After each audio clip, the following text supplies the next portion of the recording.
अगला है chemical formula. Chemical formula को डिफाइन कैसे करेंगे? एक ऐसा फार्मूला जो क्या करते हैं, जो डिनोट करते हैं, जो रिप्रेजेंट करते हैं number and symbol of element in a molecule. Molecule या कंपाउंड में एटम्स कौन कौन से हैं, उसके सिंबल्स डिनोट करते हैं, प्लस कितने कितने एटम्स मौजूद है, ये दोनों कौन डिनोट करते हैं, रिप्रेजेंट करते हैं? Chemical formula.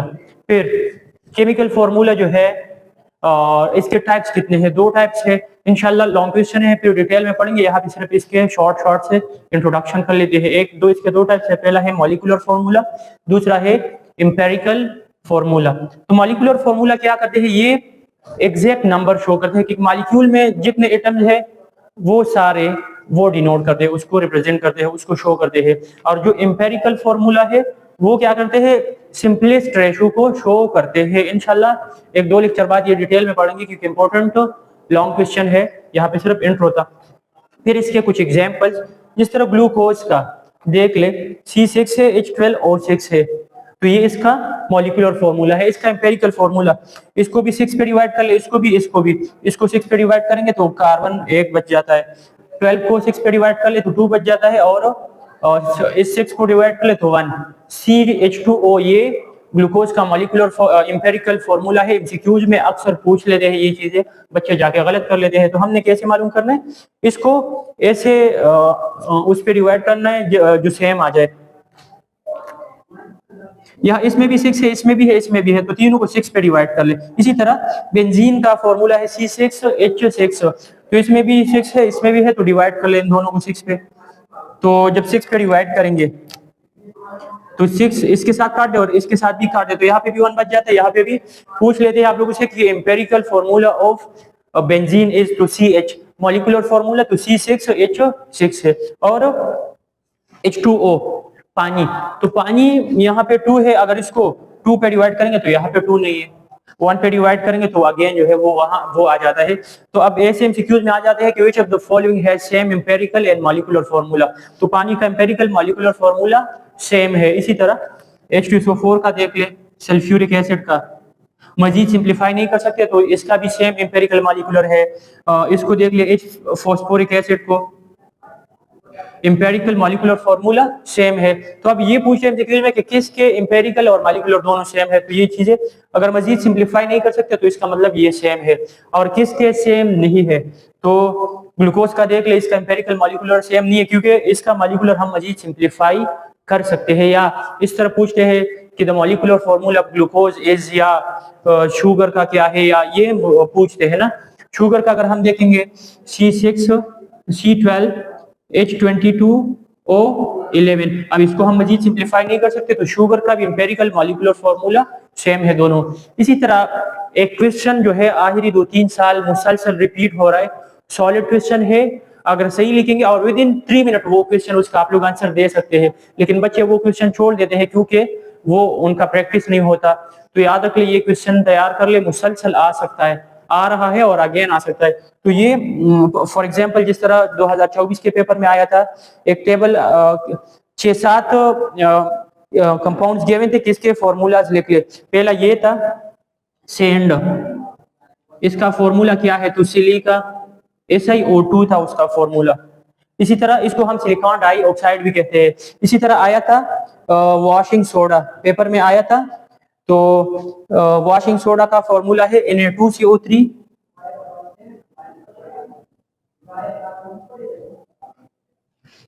Na2CO3 और इसके साथ 10 वाटर मॉलिक्यूल है। इसी तरह और भी है, इसके साथ एक और आया था लाइमस्टोन का क्या फॉर्मूला है? किस चीज का?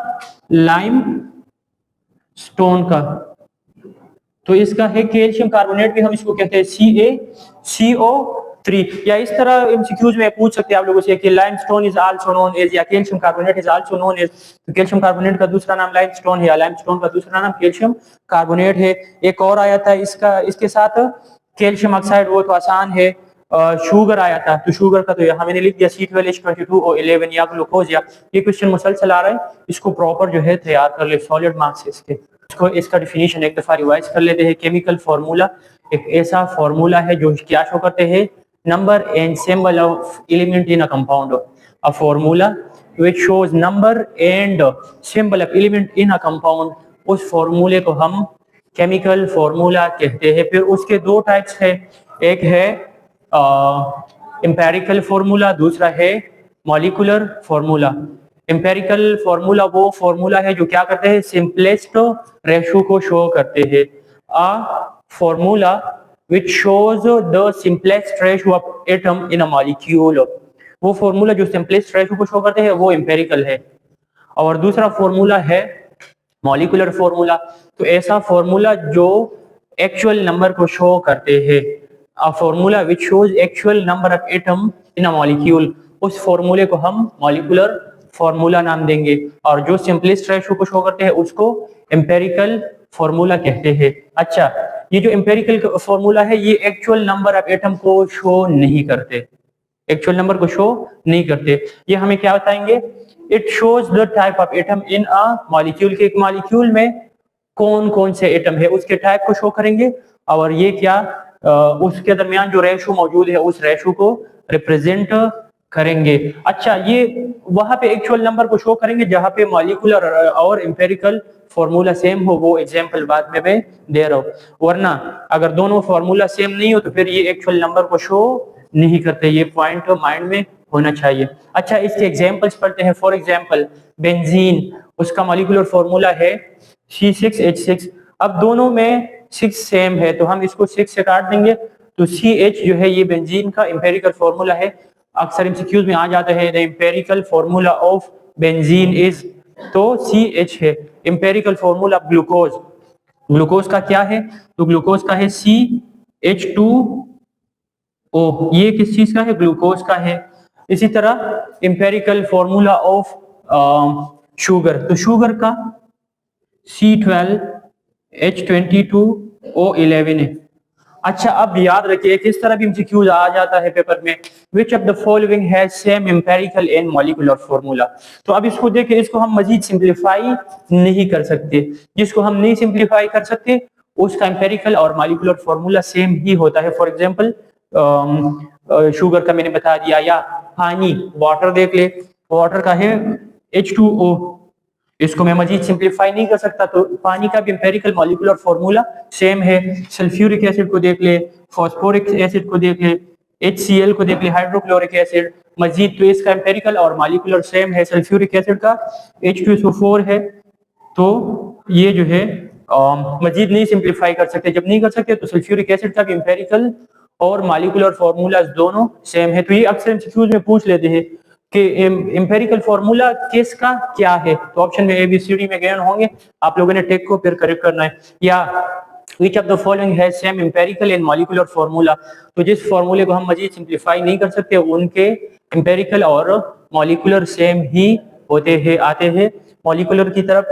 A formula which shows the actual number, ऐसा फॉर्मूला जो हमें एक्चुअल नंबर शो करके देते हैं उस फॉर्मूले को हम मॉलिक्यूलर फॉर्मूला कहते हैं। अच्छा, डिराइव फ्रॉम एम्पेरिकल फॉर्मूला, जो मॉलिक्यूलर फॉर्मूला है ना उसको हम डिराइव करते हैं एम्पेरिकल फॉर्मूला से। बाद में फिर फॉर्मूला गिवन है कि मतलब कैसे हम इससे डिराइव कर सकते हैं। और दूसरा पॉइंट, बोथ में बी सेम और डिफरेंट, वही ऊपर वाला पॉइंट कि एम्पेरिकल और मॉलिक्यूलर सेम भी हो सकते हैं और डिफरेंट भी हो सकते हैं। जिस तरह बेंजीन या ग्लूकोज का एम्पेरिकल और मॉलिक्यूलर फार्मूला सेम नहीं है, डिफरेंट है। ग्लूकोज का एम्पेरिकल CH है, मॉलिक्यूलर उसका है C6H6, सॉरी बेंजीन का। इसी तरह ग्लूकोज का CH2O है, ये एम्पेरिकल ग्लूकोज का है, लेकिन इसका मॉलिक्यूलर फार्मूला है C6H12O6। तो एम्पेरिकल सेम भी हो सकता है और डिफरेंट भी हो सकता है। और इसके लिए फॉर्मूला क्या है, मॉलिक्यूलर फॉर्मूला अगर हम डिराइव करना चाहते हैं तो एम्पेरिकल फॉर्मूला मतलब मल्टीप्लाई बाय n, ये n जो है ये क्या शो करते हैं, नेचुरल नंबर है, मतलब हम इसको स्टार्ट करते हैं 1 2 3 4 5 6 7 8 9, ये जो है 0 में नहीं हो सकता या जो है फ्रैक्शन में ये नहीं आ सकता। फॉर एग्जांपल ग्लूकोज का अगर हम मालूम करना चाहे, कोई बताएंगे कि ग्लूकोज का एम्पेरिकल फॉर्मूला है CH2O, अब यहाँ पे ना n की वैल्यू हमारे पास क्या है 6 है, तो ये 6 इसके साथ मल्टीप्लाई है, 6 1 जार तो 6 कार्बन हो गए, 6 2 जार तो 12 हाइड्रोजन हो गए, और 6 1 जार तो 6 जो है इसमें। तो एम्पेरिकल फॉर्मूले के साथ जब हम n की वैल्यू मल्टीप्लाई करते हैं तो इससे डिराइव होता है मॉलिक्यूलर फॉर्मूला।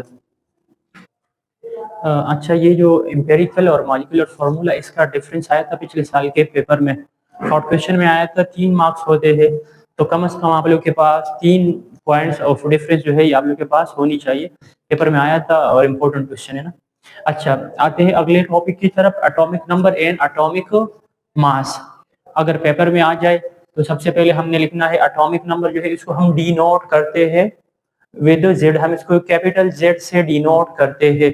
और ये जो एटॉमिक नंबर है ना, ये आईडी है, जिस तरह इंसान का आइडेंटिटी कार्ड होता है जिससे हम उसको पहचानते हैं, या जो आईडी है ना जिससे हम इंसान को पहचानते हैं, तो इसी तरह एटॉमिक नंबर से हम किसी एलिमेंट या किसी एटम को पहचान लेते हैं।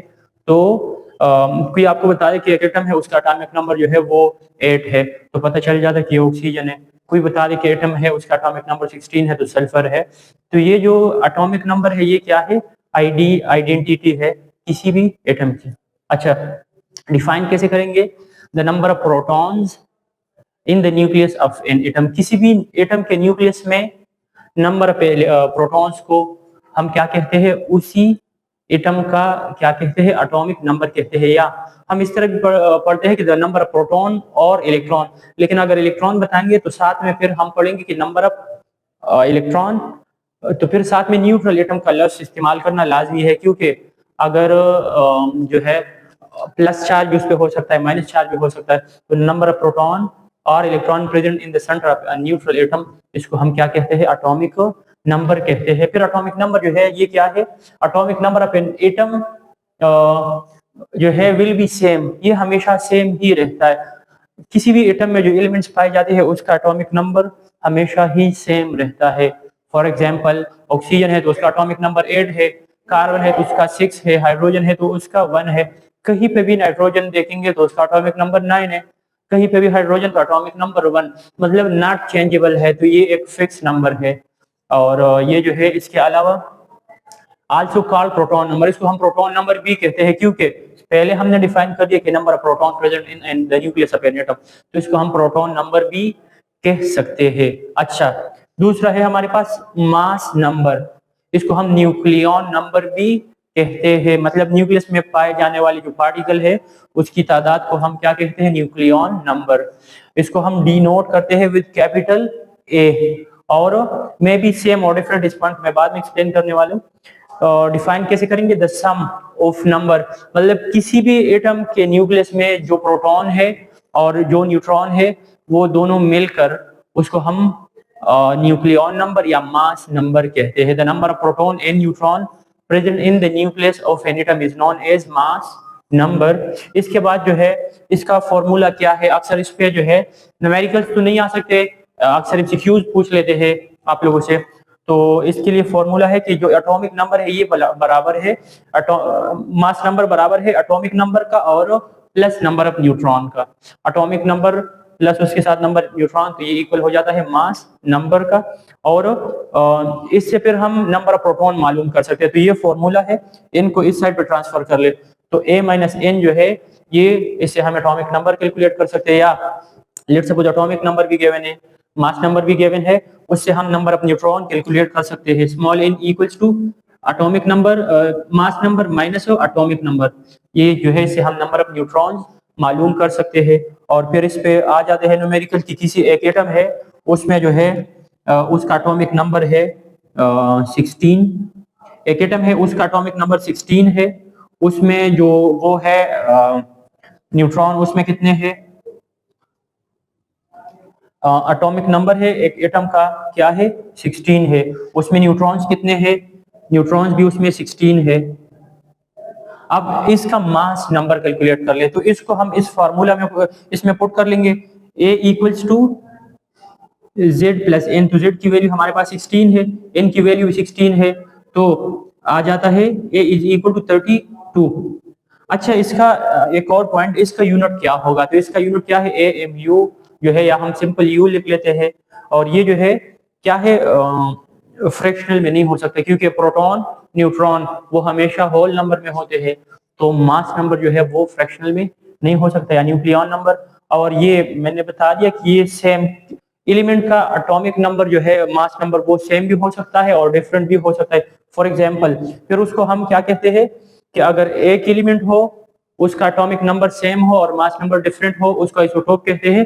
चैप्टर 2 में फिर डिटेल में पढ़ेंगे, यहाँ सिर्फ मैं एक एग्जांपल दे रहा हूँ क्योंकि वहाँ पे उसका फिर प्रॉपर टॉपिक है। फॉर एग्जांपल हमारे पास जो है ऑक्सीजन, ऑक्सीजन 16 और 8, और दूसरा ऑक्सीजन हमारे पास है ऑक्सीजन 18 और 8 या 17 आ जाता है 17। इसी तरह कार्बन जो है कार्बन